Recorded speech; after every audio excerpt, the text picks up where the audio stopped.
Somos la Iglesia Cristiana Cuadrangular, El Camino en Charalá. Estamos ubicados en la carrera 10, 26A03, Barrio Villa María. Asiste a nuestras reuniones, domingos, 9 de la mañana y 3 de la tarde. Ven con toda tu familia, te esperamos. Hola, ¿qué tal? Muy buenos días. Qué bendición saludarle en esta mañana de hoy, 30 de diciembre. Estamos prácticamente finalizando este año 2021. Venimos desarrollando nuestra temática de las alboradas durante este tiempo de festividades. Desde el 16 hasta el 24 lo hicimos presencial, del 25 al 31 de manera virtual. Hoy es el día número 15 de nuestras 16 alboradas, recordando que estamos desarrollando los 16 capítulos del Evangelio de Marcos. Algo que Dios ha puesto en nuestro corazón es entender un poco más lo que es el Evangelio de Marcos para cerrar el 2021 y poder recibir lo que viene en el año 2022. ¿Por qué? Porque el Evangelio de Marcos nos muestra a Jesús como el siervo, el que vino a servir. Y todo lo que nos muestra el Evangelio de Marcos, o lo que hemos visto durante todos estos días, es algo realmente importante en la vida de nosotros los creyentes, en la vida de todos los que creen en Cristo, en la vida de todos los seres humanos. Es el diario vivir de nosotros, el ser siervos, el aprender a ser humildes, el aprender a servir a los demás y sobre todo estar bajo la voluntad del Padre. El día de ayer estábamos desarrollando el capítulo 14 con una temática que se tituló El siervo sufre.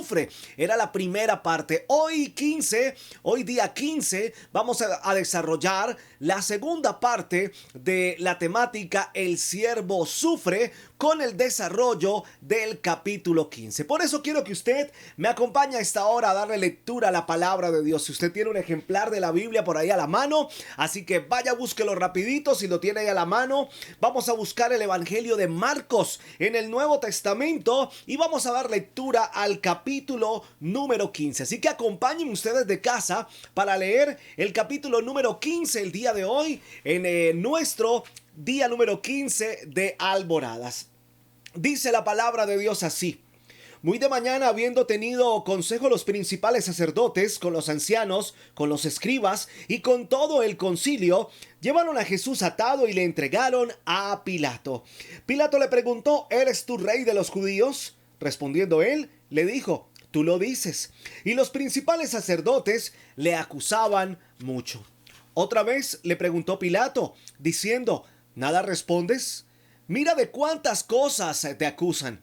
Mas Jesús ni aun con eso respondió, de modo que Pilato se maravillaba.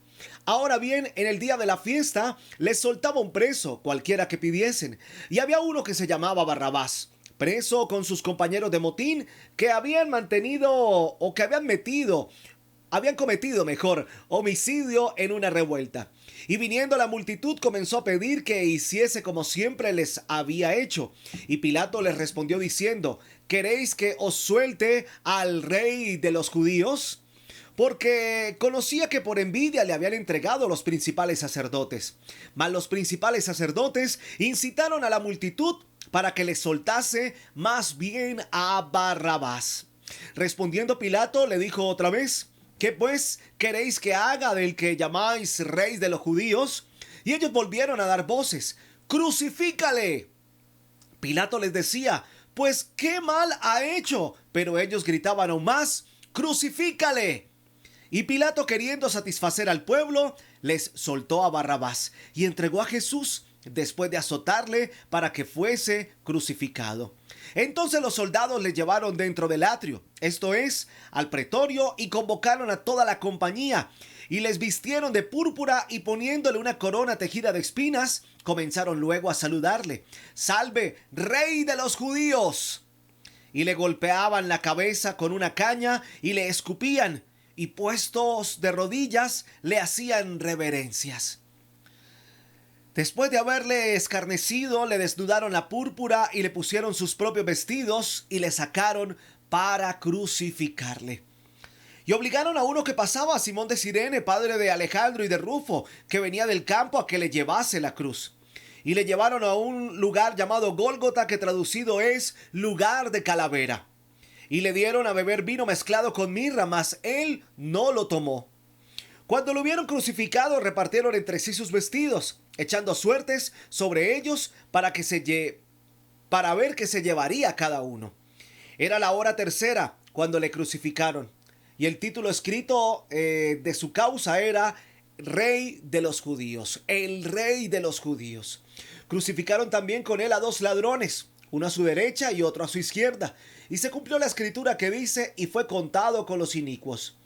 Y los que pasaban le injuriaban, meneando la cabeza y diciendo: bah, tú que derribas el templo de Dios y en 3 días lo reedificas, sálvate tú mismo y desciende de la cruz.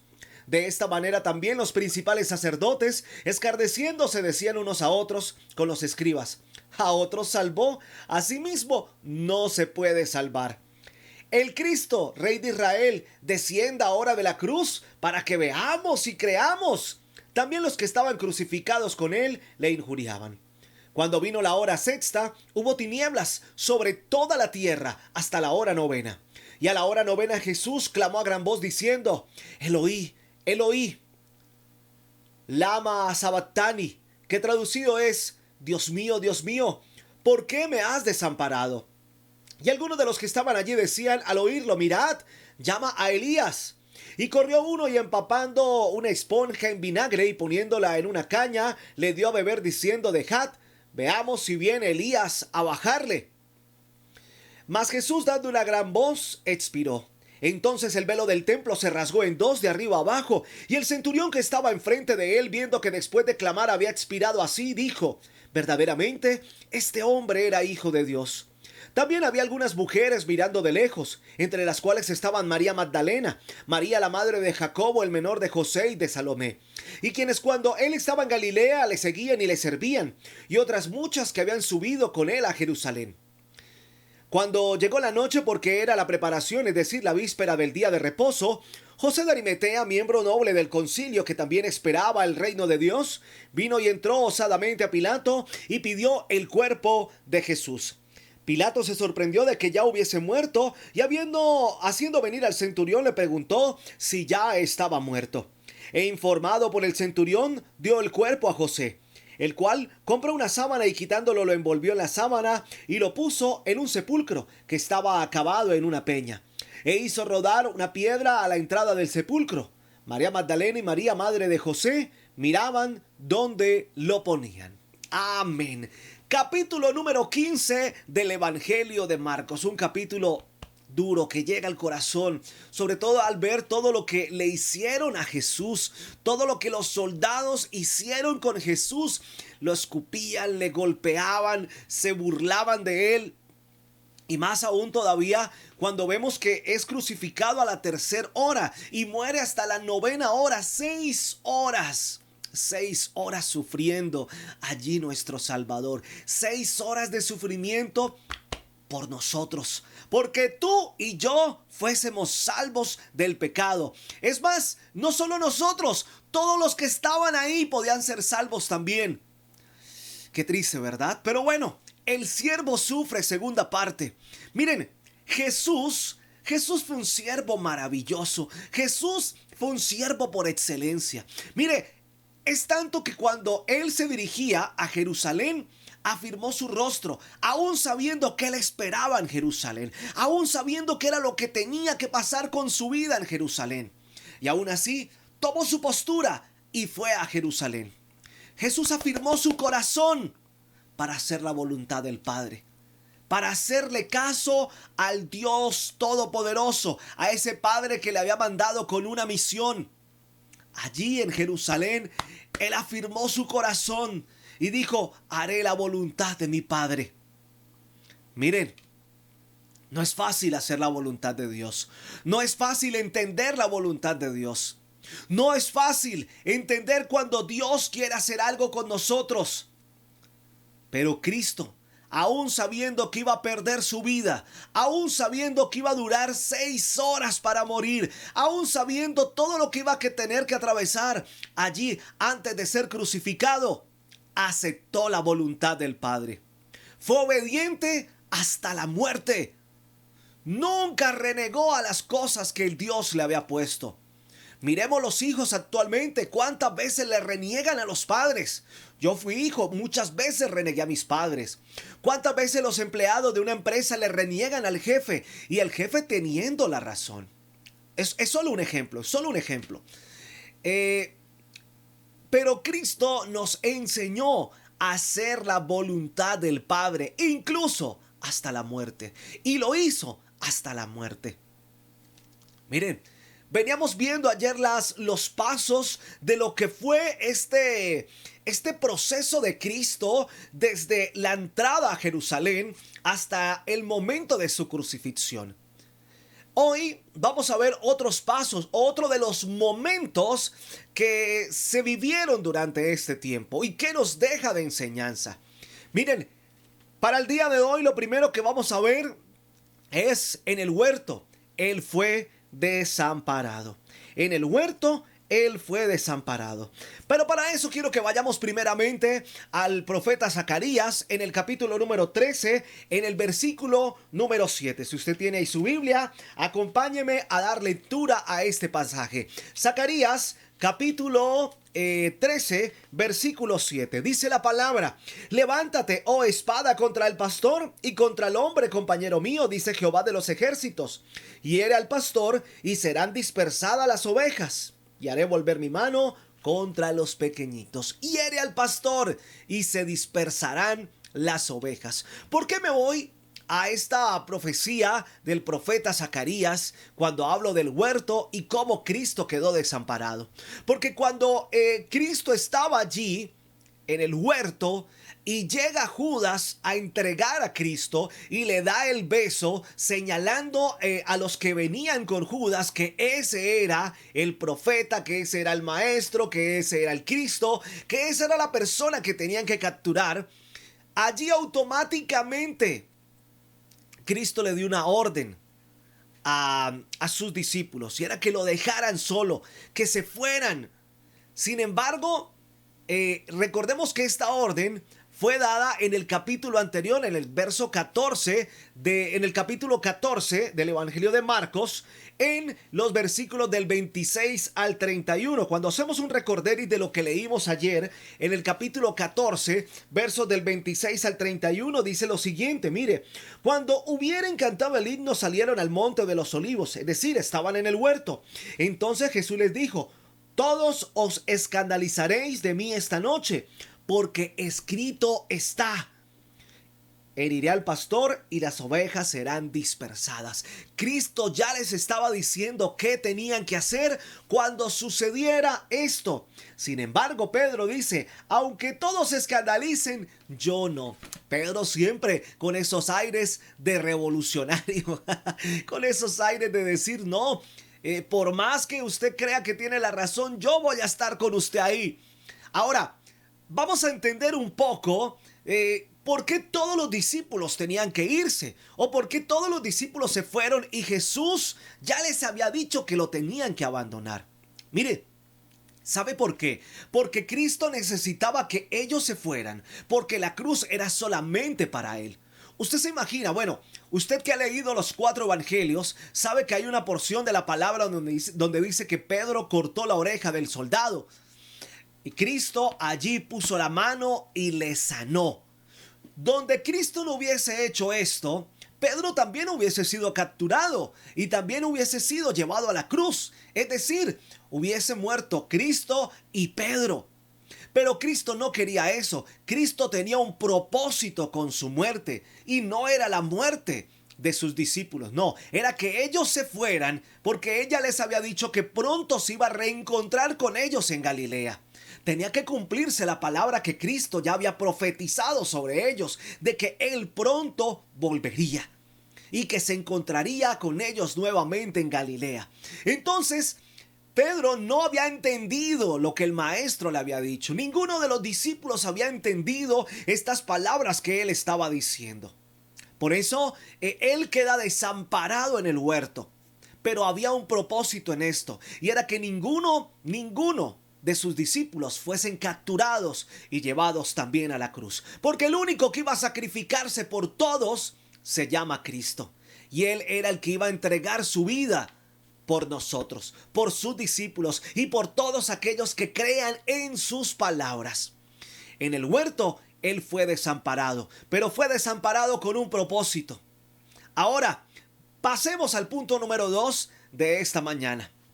En el palacio del sumo sacerdote fue rechazado. Mire, Pedro se encontraba nuevamente desobedeciendo lo que el maestro le había dicho. Que se esparcieran, que se fueran, que no lo siguieran, que no lo buscaran, que entendieran que él tenía que morir, que él iba a resucitar y que se iba a encontrar con ellos allí en Galilea. Pero Pedro fue desobediente y se mezcló, intentó entrar hasta que llegó al patio allí del templo donde tenían a Cristo, del lugar donde tenían a Cristo. Y entonces, estando allí, mientras Cristo estaba siendo juzgado, Pedro se encontraba allí en el patio, y entonces dice la palabra que Pedro rechazó a Jesús. Pedro se encontraba a las afueras de donde estaba Jesús, en el patio, tratando de no ser identificado, tratando de ser un infiltrado, tratando de hacer lo que no se le había mandado hacer. Pero si Pedro hubiese hecho caso a las palabras del maestro, no hubiese negado a Jesús. No lo hubiese negado. Si Pedro se hubiese ido y hubiese hecho caso a lo que Jesús le dijo, Pedro no hubiese negado a Jesús. No hubiese caído en la tentación. Porque Pedro fue tentado a seguirlo. Pedro fue tentado a estar allá en ese lugar. Pero Pedro no hizo caso a las palabras de Cristo. ¿Cuántas veces a nosotros también se nos dicen cosas? Nuestros padres, a nosotros los hijos, nos han dicho cosas porque ellos conocen de la vida, han vivido la vida. Mire, esto va para los muchachos, para los jóvenes, para los niños. Ustedes que ya niños desde los 5, 6, 7, 10, 12, 15, 18 años, ustedes no han vivido la vida todavía. Les falta mucho por vivir. Ustedes creen que ya han vivido la vida. No la han vivido. Somos nosotros los padres. Incluso yo tengo 34 años y me atrevo a decir que me falta mucho por vivir. Podría decir que he vivido mi vida, pero me falta mucho más. Por eso cuando mi padre o mi madre me dan un consejo o me dicen algo, los escucho. Porque necesito entender que ellos ya han vivido la vida, han experimentado la vida y que quieren lo mejor para mí. Un papá nunca está echando cantaleta, ¿no? Un papá quiere lo mejor para su vida. ¿Que se equivocan? Claro, como cualquiera de nosotros. ¿Cómo se equivocó Pedro? Pedro se equivocó. Y eso que Pedro andaba con Jesús. Pedro estaba con Jesús, vivía con Jesús, caminaba con Jesús. Pedro se equivocó. Entonces, entendamos nosotros esto. Cristo quería que las cosas salieran bien. Pedro fue tentado, llegó a aquel lugar y por su tentación, por su terquedad, terminó negando a Jesús 3 veces. Pero mira, Pedro sintió dolor en su corazón. Dice la palabra que Pedro sintió dolor en su corazón. Pero no fue porque escuchara la trompeta del gallo. Aquí tenemos que aclarar algo, ¿no? No es un gallo el que canta. Cuando entramos a estudiar las escrituras y vemos las tradiciones del ejército romano, es el gallo, es la trompeta que marca el cambio de guardia en el ejército romano. Es más, actualmente en el ejército también se utiliza eso, y a eso se le conoce como el canto del gallo.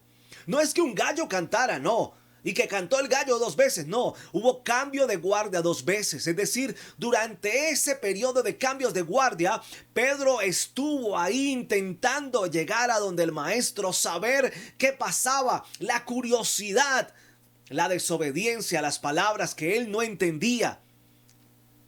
Entonces, a Pedro no lo hace llorar el escuchar 2 veces la trompeta al cambio de guardia, al canto del gallo, no. A Pedro lo que le hace llorar, lo que le hace sufrir en el corazón, es decir, cuando Pedro entiende, es cuando recuerda las palabras de Cristo, cuando Cristo le decía, me vas a negar 3 veces. ¿Por qué? Porque eres desobediente. Yo te había mandado a que te fueras y tú no quisiste, tú fuiste desobediente. Todo esto, ahí sí lo que llamamos nosotros ese remordimiento de conciencia de haber sido desobediente, y por su desobediencia, entonces pasó lo que pasó. Negó a su maestro, negó a Cristo, negó a Cristo. ¿Cuántas veces tú has negado a Jesús? ¿Cuántas veces tú has negado ser cristiano? ¿Cuántas veces tú has negado ir a la iglesia? No importa si es la católica o la cristiana. ¿Usted fue el domingo a la iglesia? No, yo voy por allá. Y usted estaba allá en primera fila. Pero por quedar bien con los demás dice que no. ¿Usted está yendo a una iglesia cristiana? No, yo por allá nunca voy. No. ¿Cuántas veces hemos negado al Señor? ¿Cuántas veces usted se ha negado de buscarlo aquí, de encontrarse con Él aquí, en la Sagrada Escritura? Ahora, usted de la ven ahí rayadita, claro, la Biblia es para rayarla, es para que usted señale, anote todo lo que a usted le va enseñando la palabra. Usted puede hacerlo en una agenda o puede subrayar ahí. Yo lo hago directamente en la Biblia porque a veces cuando llevo mi Biblia, encuentro más rápido las cosas que el Señor me ha hablado a mí. Entonces, ¿cuántas veces tú has negado a Cristo? Así como lo hizo Pedro. Pedro vivió con Cristo y lo negó 3 veces. 3 veces lo negó en un mismo día. Así fueron las cosas. Entonces, ¿a Pedro qué le dolió? El recordar las palabras de Jesús, el decir, ¿por qué no le hice caso a mi maestro? ¿Por qué no me fui? No hubiese tenido que negarlo 3 veces. ¿Será que esto te suena a ti como hijo? Cuando muchas veces dices, ¿por qué no le hice caso a mi papá? ¿Por qué no le hice caso a mi mamá? Las chicas, ¿por qué no le hice caso a mi mamá de no meterme con este hombre? Bueno, mira, Cristo le dio también oportunidad a Pedro. ¿Qué hizo Pedro? Fue alguien representativo dentro de su división de discípulos que le seguían a él. Ahora, el hecho de que tú hayas negado a Cristo, el hecho de que tú te hayas equivocado con Cristo, no te va a apartar tu vida de Cristo. No, tenemos a Cristo que nos da otra oportunidad para encontrarnos con Él, para entenderlo a Él, para seguirlo a Él y lo más importante, para someternos a la voluntad de Él. Porque Cristo quiere siempre lo mejor para ti. De lo contrario, no hubiese muerto en una cruz por ti. El tercer punto para cerrar. En el atrio de Pilato fue condenado. Muchos oficiales apreciaban la justicia. Mira, hay un dicho que dice que los abogados son corruptos. Ahora no quiero echarme a los abogados encima, no, por el contrario, quiero exaltarlos con algo. Miren, muchos oficiales romanos, muchos dentro del Imperio Romano aplicaban justicia. Sabían lo que era aplicar justicia y trataban de ser justos. Actualmente, sí, claro, hay un dicho que quiere hacer ver mal a los abogados, que todos los abogados son corruptos, que estudian derecho para ser torcido, bueno, X o Y cosas. Pero hay abogados que son muy justos, hay jueces que son muy justos, hay personas que dentro del ámbito de la ley y del derecho son muy rectas. Conozco a muchos que son así. Ahora, ¿por qué hago referencia a esto? Porque Pilato también era un hombre de justicia que quería hacer valer la ley. Es decir, mira, muchos oficiales apreciaban la justicia y trataban de ser justos, entre ellos Pilato. Pilato no tenía amor por los judíos. Romanos con judíos no se la llevaban bien. Entonces, al no tener ese amor por los judíos, él no estaba dispuesto a hacerles un favor. Por eso Pilato trató de enredar las cosas y de enredarle. Yo como por qué tengo que hacerle caso a ellos. Yo como por qué tengo que hacerles un favor a ellos. No.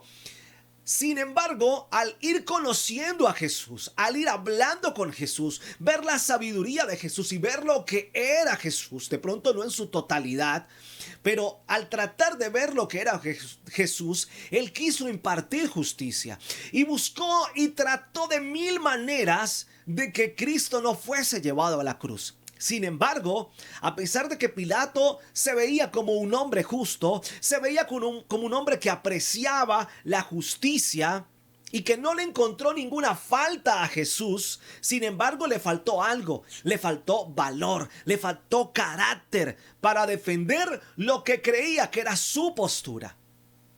Porque al final terminó cediendo. Al final terminó cediendo. ¿Por qué? Porque seguramente temía que le hicieran un motín, a que el pueblo se revolucionara. No fue capaz de mantener su postura. Algo que Cristo sí nos ha enseñado, que sin importar que estuviera capturado, que fuese enjuiciado, que fuese llevado a la cruz, siempre mantuvo su postura. Mira, quiero cerrar con algo que tiene que quedarte grabado en tu corazón. Estamos viendo a Jesús como un siervo a través del Evangelio de Marcos, ¿verdad? Y quiero que te grabes esto. Jesús sufrió en silencio. Jesús sufrió en silencio y no luchó para defenderse. No luchó. Aceptó la voluntad del Padre y hasta la muerte la aceptó. Fue firme, se mantuvo en su postura. Y su corazón siempre estuvo dispuesto a aceptar la voluntad del Padre. ¿Por qué te digo que guardes esto en tu corazón?